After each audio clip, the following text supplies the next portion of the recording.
জাদুকরি মাছ। অনেক বছর আগে এক গরিব আর পরিশ্রমী জেলে নিজের বউয়ের সঙ্গে থাকত।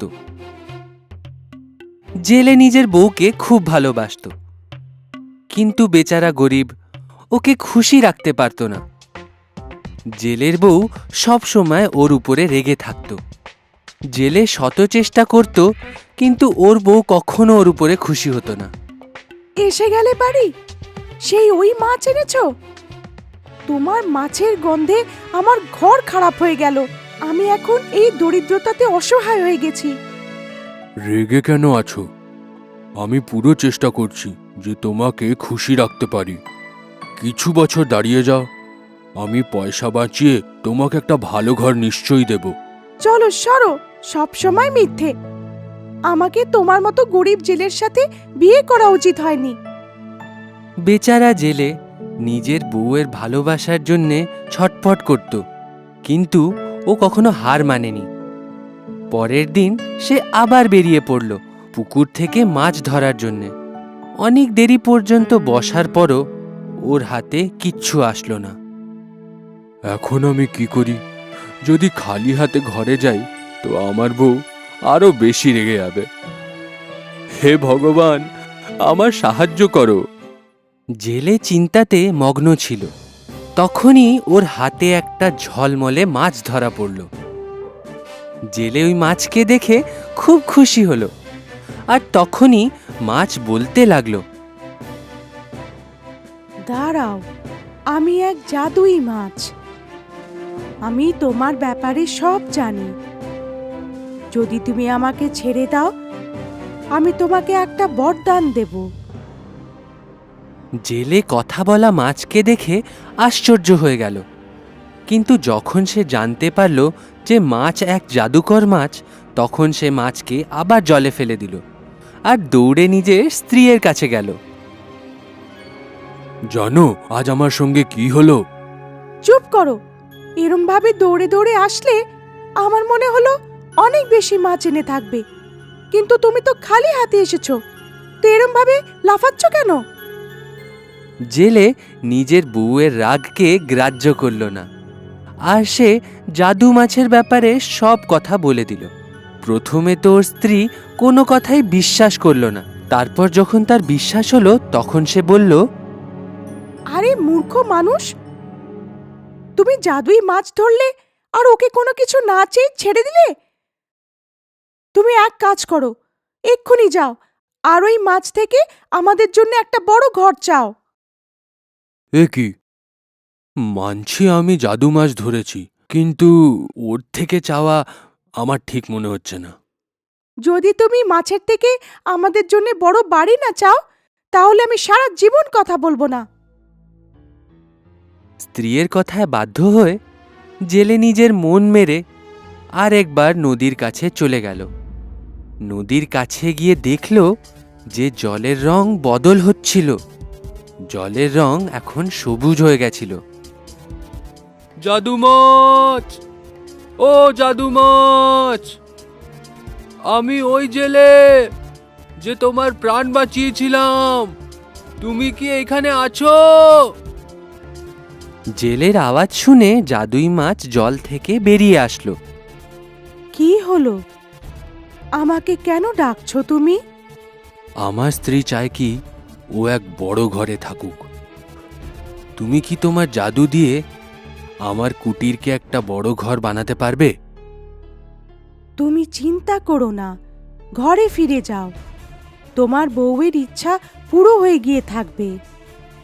জেলে ফেরত ঘরের দিকে এগিয়ে গেল, কিন্তু এ কি, তার পুরনো কুটির ওখানে ছিল না, আর ওই জায়গাতে একটা বড় ঘর এসে গেছিল। জেলের মনে হলো যে ওর স্ত্রী ওর উপরে খুব খুশি হবে, কিন্তু না। এখন তুমি খুশি তো? খুশি?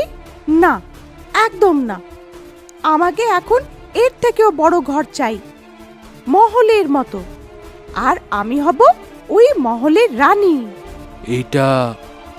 এটা ঠিক নয়। এই ঘর আমাদের জন্য অনেক বড়। মহলে থেকে আমরা করবটা কি? যদি তুমি আমার কথা না মানো, তো আমি তোমার উপরে রেগে যাব। আর তোমার সাথে আর কথা বলবো না। হৃদয়ে পাথর রেখে আরেকবার জেলে আবার পুকুরের দিকে এগিয়ে যায়।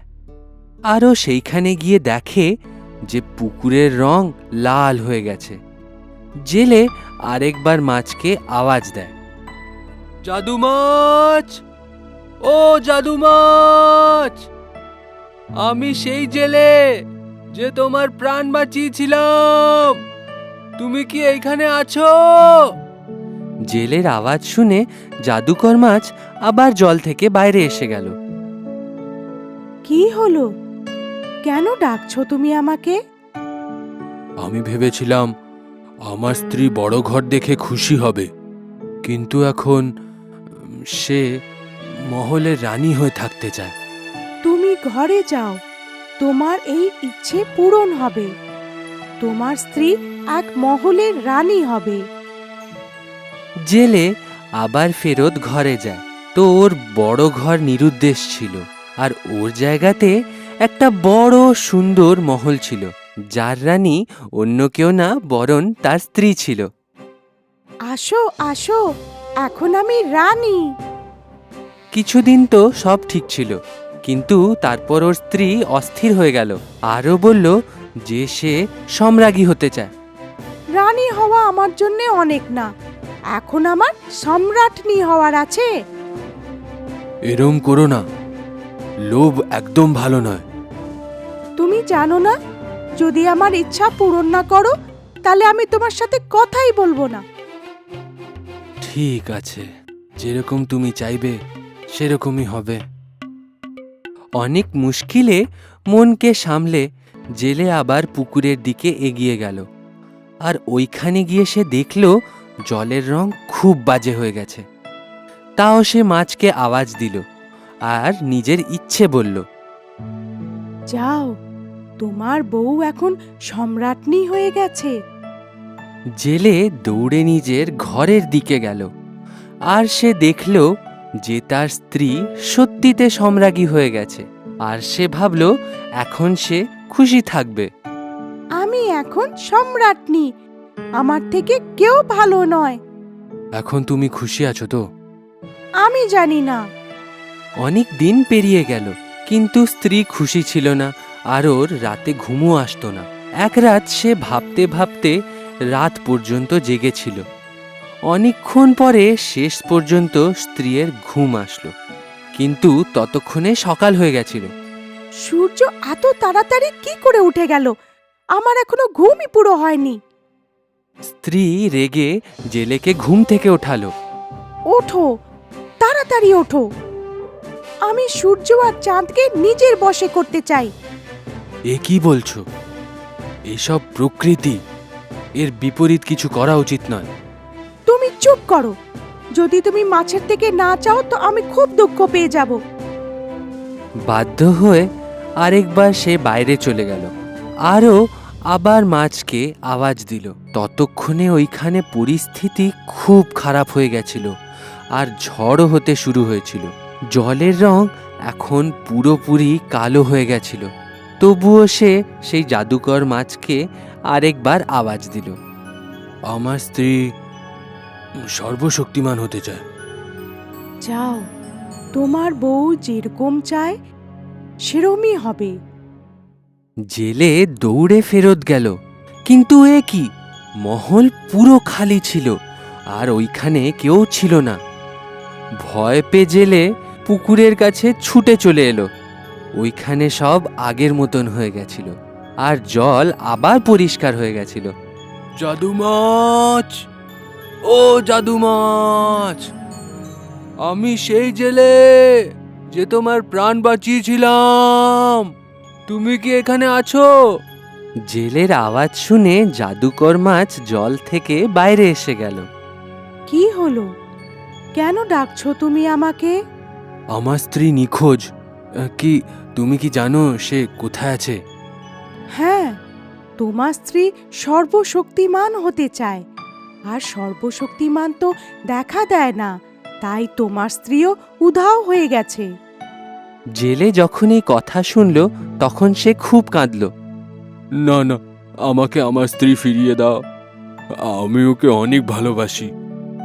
আমাকে ক্ষমা করে দাও, আমি বরদানকে ফেরত নিতে পারবো না। না, তুমি এরম করতে পারবে না। তোমাকে আমার স্ত্রী ফেরত দিতেই হবে। ঠিক আছে, যাও, তোমার স্ত্রী তোমার উপরে খুশি থাকবে।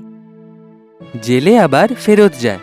আরে এ কি, ওর পুরনো কুটির আবার ফেরত এসে যায়, আর ওর স্ত্রীও। কিন্তু এবার সে রেগে ছিল না, বরং সে বুঝে গেছিল যে খুশি শুধু নিজের মধ্যেই থাকে। লোভ খুবই খারাপ জিনিস।